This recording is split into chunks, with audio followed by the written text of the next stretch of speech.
And here is the news. We don't know what's happening, where we've come from, or where we're going.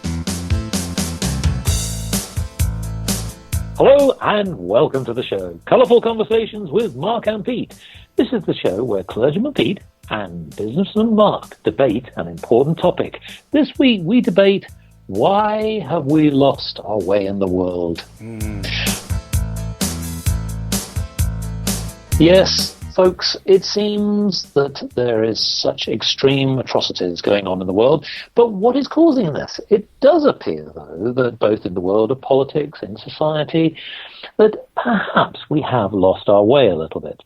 It seems that many people are at odds with one another. People are confused. And in fact, many people say that on different levels, whether it's about the economy, the state of some of our politicians' thinking, and in fact even some of the conflicts that we see in society, whether it be about religion and many other things, are causing much angst. So Clergyman Pete, I know that at the start of this show you started to possibly suggest that you've lost your way. Please tell me, what do we need to do to get ourselves back on the level playing field? I don't know. I don't know where I'm going. Well, it's not that I don't know where I'm going. It's more that I don't know where everyone's going.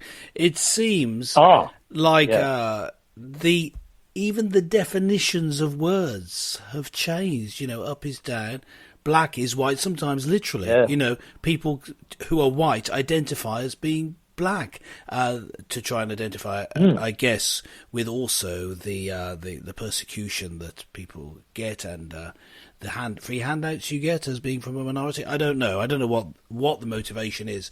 There's, you know, male is female or anywhere in between, and then there's people thinking they're rich when they're actually poor. And well, you know more about that as a businessman. Businessmen often do that, don't they? Pretend to be rich when they're poor. Well. Perhaps that's a story for another day. Yeah, you know, if you want to bump the shareholders' price up or something, the share price up. Now, that's the thing. I can't see how society is going to recover just simply because society's heading in all different directions at once. It's believing stupid things, and it's believing 5 million different new ideas before breakfast, and it's just going in all different directions. How do we sort it out? Well, I think that the way to sort it out is to simply stick to the truth, evidence-based truth, believing in trusted authorities like, for example, God and the Bible. You know, I'm just saying that's a possibility as a way forward. But I don't see society as a whole doing that.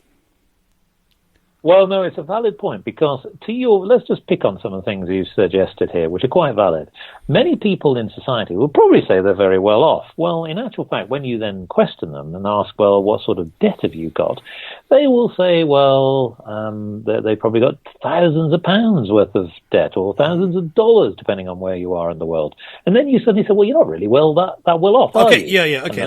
Let's role play this. No. I'll be one of these people. Yeah, go on. I'm thinking into this mindset. Yeah, go on, ask me. Go on. Yeah, exactly. Go on. Well, Mr. Average. Yes. Hello. With Mrs. Average there, with your Mr. Average children behind you. Hello. So, is it right to say that perhaps you're just about to head for divorce? Because statistics show that you are. Yes, but it's all working out fine. We're great. It's all it's all part of life. Even though you are living in separate houses. Yes. Well, we've got lots of money to spend. Yeah. But hold on. Am I right in saying that your children also have underage teenage pregnancies? Yes, but I mean that's what people do these days. What are you, some sort of moralist? What are you talking about? And I've got 3 credit cards, so I've got plenty of money. 3? Is that all? Okay. All right. Okay. Well, obviously you're not doing as well as others, because statistics show that perhaps you should have a lot more. Now, it must also be some of the other things where some people have actually openly said that they do believe that the world is flat, and genuinely believe that. What's your thoughts on this? Here's my thoughts. The world is not flat. There you are. Back to you. Well, Now, you see, I have a different view on this, Pete.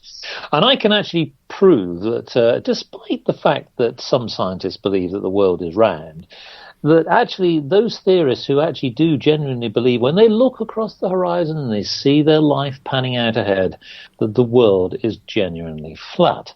And I'm going to suggest this in the point of a poem. This is a little poem called On the Level. Yeah. It is widely reported and well-renowned. Modern thinkers say the world is round, but I strongly disagree with that and believe it to be perfectly flat. I live in a pokey flat. My carter has a flat. My income stays flat. My souffles come out flat. My prospects are flat.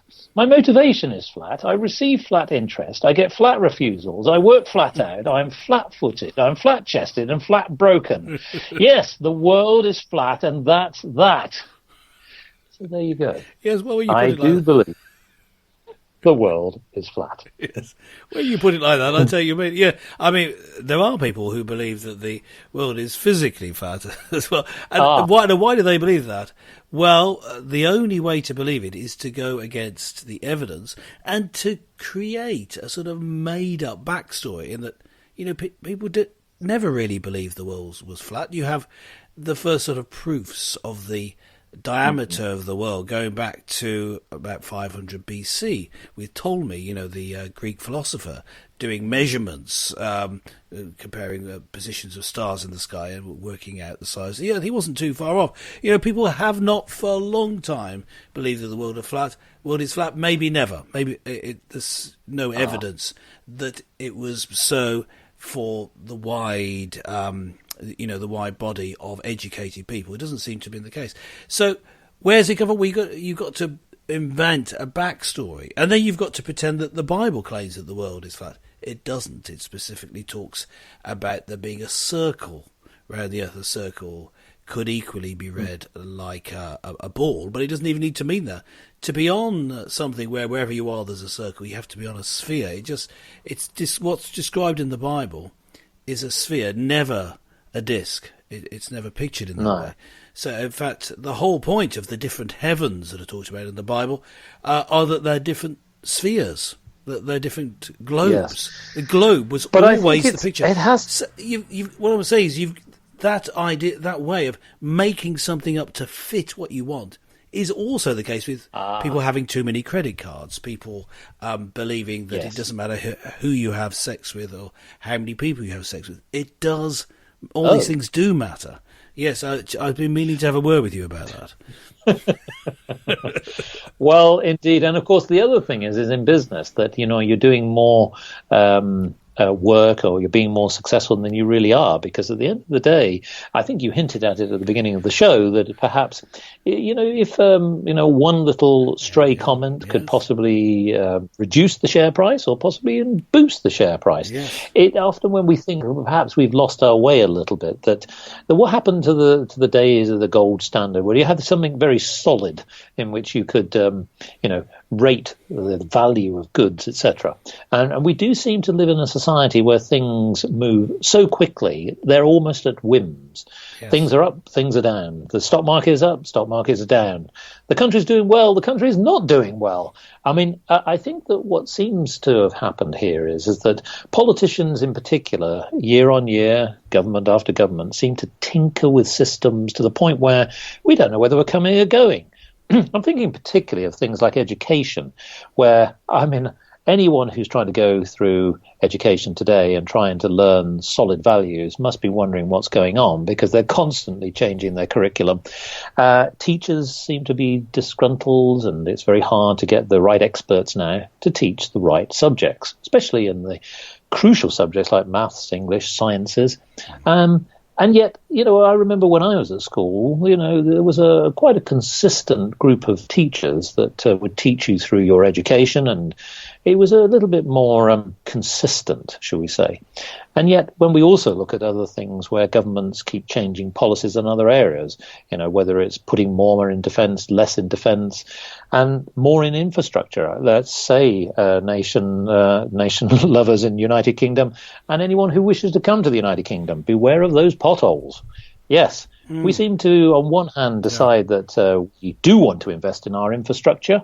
So, we're quite happy to plough up the countryside and put, a great big fast-moving train through the nation, and yet we're not prepared to fill up the potholes on the roads. And so it does seem a bit strange, doesn't it? Have we really lost our way if we compare it to, say, previous generations? Now, let me ask you, Clergyman Pete, you are of a generation where you can perhaps have the benefit of experience, but would you say that perhaps we are now getting to the point where we don't know what to do? We don't know which way to go. We don't know what is the right path. What's your thoughts? Yeah, well, I think as a society we've lost our way, not just in terms of infrastructure. Well, what do we do about, where are we putting our money? Not just about trying to spend money, but not actually saving any, so getting into debt as a country and as individuals, but also in the whole fabric of society. When was the last time you were surprised at how polite someone was, in the street? Well, people are not polite. There's no respect shown, really, in general. Where has it all gone? It is surprising when someone is actually nice to you, it seems. Now, I've had gone through a bit of a change the past couple of years because I moved from London into the north of England and found people were a lot more polite. When I moved to north, it was a big surprise the way that people behaved, and I think that knitting together of society by certain behaviours, I think you could include in that respect for authority. Respect for authority until proved otherwise. Respect for the position, say for example, of police or teacher or maybe even clergyman. Yeah. I would say, in my personal experience, one of the last remaining ones is that people tend to show respect to the clergy. So it's interesting that I can tell the difference between how me walking around with a clerical collar on and not, how I'm treated by people who don't know me. Just seeing that as like a hangover from the old days, that you're shown some respect. Yeah. But that's the fabric of society. Society is held together by relationships, of course, and the everyday interactions. If we'd not shown respect for people, then respect is replaced by distrust, and distrust can easily disintegrate into violence, and we see that time and time again, flare-ups that are unnecessary violence, let alone importing people from other cultures that are more violent. We're seeing our own society falling apart because of this lack of respect. What do we do to turn it round? Well, I guess there has to be a Mark and Pete answer. What is the answer, Mark? Yes. Well, I'm going to cite one of the things that I think is a big problem. We've talked about this on the Mark and Pete show before, which is about short-termism. Yes. I think that what's undermining this issue is that people have lost their way because there is very little long-term planning. Now, what do I mean by that? Well, in business, for example, there is so much commercial pressure to turn things around in a much tighter time frame, where you're pressured to deliver results in months as opposed to years. There was a time 30 years ago when, as I've mentioned in previous shows, where you had to create a short, medium and long-term plan. Short being over the next few months to 6 months, medium being over the next 2 or 3 years, long-term to be 5 to 10 years. It's very rare that you have conversations of the latter. It tends to be in the short term. Now, I think that has to change. And the reason I say that is that you get high turnover, you get inconsistent policies, you get people who are very much focused on just a quick buck, a short-term result. Well, there's nothing wrong with that, per se, as long as you've got a longer-term framework to work within. And often I see in business, small, medium and large companies have lost the way very, very quickly because of short-term gains. I'm not going to mention large brands because I can tell you certain large companies, say, for example, in the automotive industry, have actually fallen away because they've compromised standards. The goal in the short term is to be number one. Well, there's nothing wrong with being number one if you can actually prove that you've delivered the right quality product, good service, etc. But if you compromise that simply because you want a quick buck, Well, as we've seen, whether it be also even in the retail industry and in the banking industry, where they've perhaps even gone against law and they've broken the law for a quick buck. Again, short-termism has undermined values.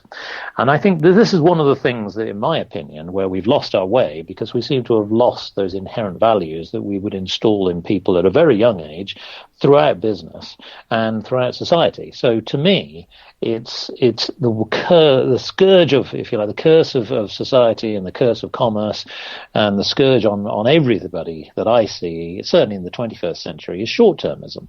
Now, as I said, I think you could look at that in many other ways, but yes, that's my view. Where do you see that from the point of view of your parishioners, for example? Well, I think that's very good business analysis, and I think that applies to all areas. Yeah, I mean, you're not just looking at business needing to have a more long-term view, and long-term.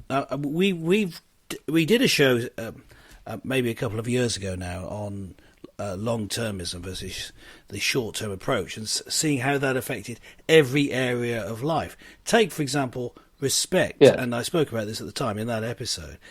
Respect for your elders, respect for those in authority, can be engendered if you take the long-term view. Well, one day I may need their help, sort of idea. When you start to look and appreciate long-term effects, or your plan is to be successful long-term, then you'll want to have a more ordered society. You won't want things to be falling apart. You won't want to react in such an instant fashion. You want to take your time and look at what's the best way to go. You want to be more careful because you will be concerned about what the long-term effects are. So long-termism is an important concept, and religiously it is too, in that if you take the seriously supreme long-term view, you're going to say, well, what about after death? What about eternity? Where am I going to end up for eternity? Yes. And you want to make decisions that are looking at from the point of perspective of, now, where am I going to end up in eternity? If I'm preparing for life in heaven, where the God who is absolutely just and holy, I need to be sure that I'm acting with integrity right now. So it's going to affect how you behave. So I think the long-termism way of looking at things helps you in all areas. And this is always been a mantra of us at Mark and Pete, because we see how people, both in business and their personal lives, just are looking for a quick fix to solutions. Just looking for quick fix solutions, rather, when that's usually, let's say, not the answer. Normally, if you're going to solve something that's difficult, it takes time. And if you're going to have a good plan to produce something good, if you're going to do something awesome in your life, you've got to take your time building up to doing it. We in our career here broadcasting on Mark and Pete Show, we're putting out shows each week. If we just thought, right, we're going to just produce this brilliant show, and if no one listens to it, then we'll give up. We would have stopped after the first week, when I think we had 2 listeners the first week. So, these things build up over time. And one of them was me. Yeah, and now we have 3 every week, so it's remarkable. I'm leaving a pause there for you to step in and say, no, it's thousands, Peter. But, I think you've lost your way. Yes. Well, listeners, look, clearly, Clergyman Pete, I shall guide him in the right path after the show. To a dark alley somewhere. But honestly, listeners, look, what do you think about this? Do you believe that possibly that for those of you who have a little bit more experience in the world, that perhaps we have started to lose our way? And maybe you think that the world has a little bit more of a rounded offerings rather than the world being purely flat. Well, why not follow us at Mark and Pete and let us know your thoughts. We'll read them out on the next show if you log on to www.markandpete.com and fill out the contact form. Let us know your thoughts, because we'd love to hear from you. And join us again next time for more colourful conversations with Mark and Pete.